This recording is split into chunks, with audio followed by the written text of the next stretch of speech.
Okay, hello, my name is Sebastian Frema. I'll be presenting the connection between imperialism and globalization. I wrote my paper specifically using examples of the French colonization of Northern Africa, specifically of Algeria as an example. Algeria was under imperialistic control of France for 130 years. The French army set up their own puppet government in the area, effectively taking control of all the natural resources, as well as taking control of the military and all aspects of government in Algeria.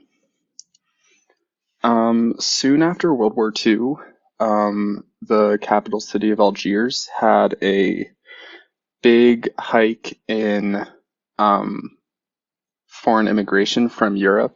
As many of you know, like the bombings in continental Europe kind of caused a large amount of people to be displaced.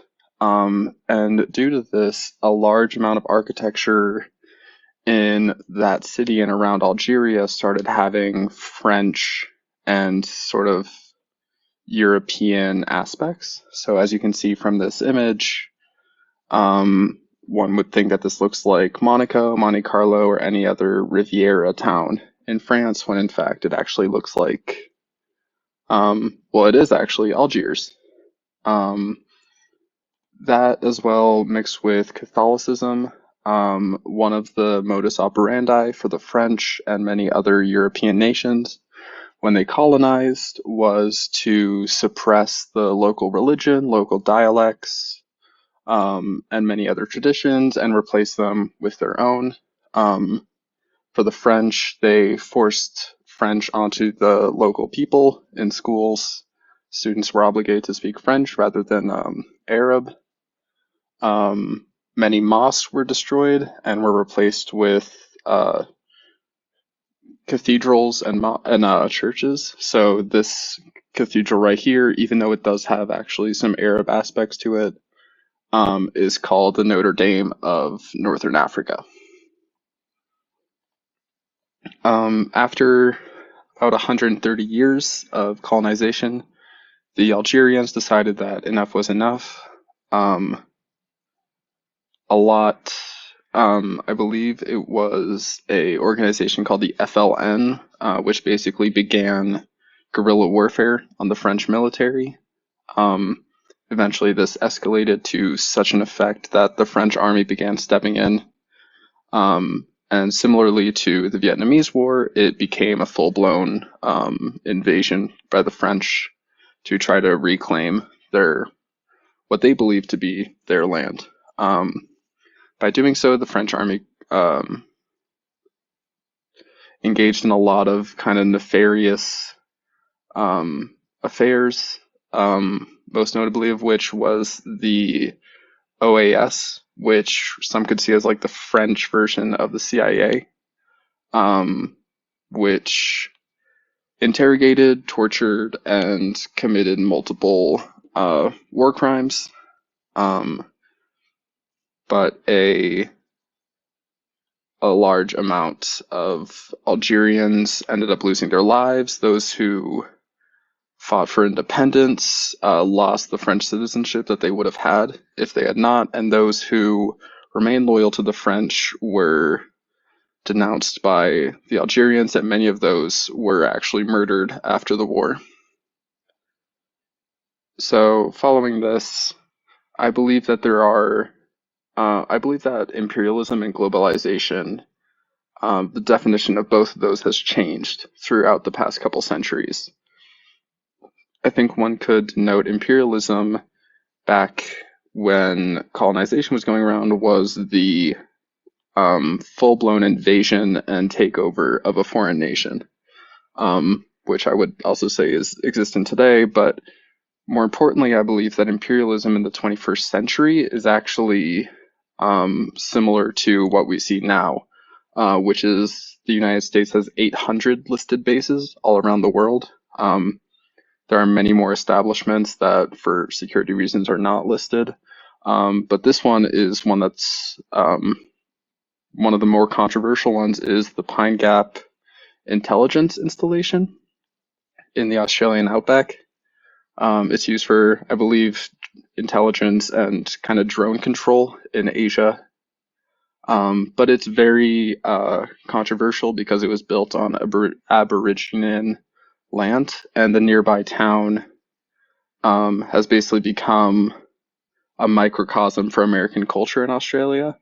And while that does sound cool from a foreigner's perspective, as a local, I can completely understand how the globalization of my small outback town would be very like opposed to, especially after a military installation from a foreign nation was built nearby. Another example of this would be the U.S. Air Force Base in Okinawa, Japan. This Air Force Base, as you can see from the image, takes up a massive amount of land in Japan, which already struggles a lot with overpopulation and density issues for housing. Not only this, because it's an Air Force Base, there is a constant issue of jets and high air traffic coming through, creating a lot of noise.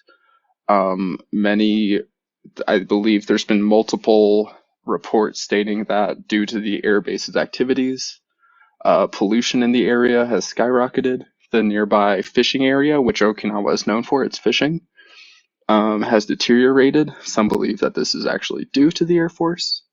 But most importantly is recently with COVID-19, an outbreak began in Okinawa and it was traced back to US airmen on the base.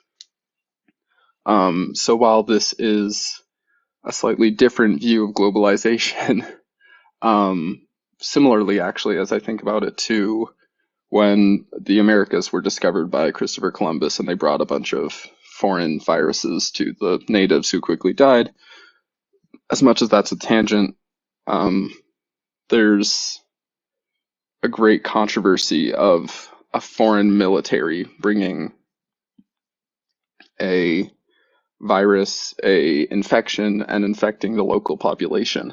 Not only this, but with this many American forces and American citizens in the area, it's impossible for American culture to not become influential on the locals. There are many positives and negatives to this. I believe that globalization is amazing for building up a company's economy, but in this aspect, I believe that, as Baldwin and Quinn stated, the forced globalization, forcing one's culture, forcing one's traditions onto another, is when it becomes extremely problematic, and that is when I believe imperialism is linked with globalization. I believe that globalization, as I stated in my paper, globalization manages to be by itself without imperialism.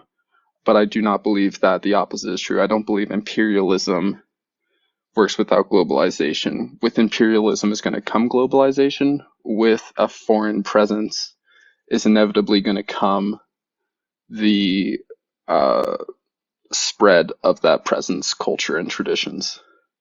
So that's it. There are my references listed. But I hope this works. Thank you.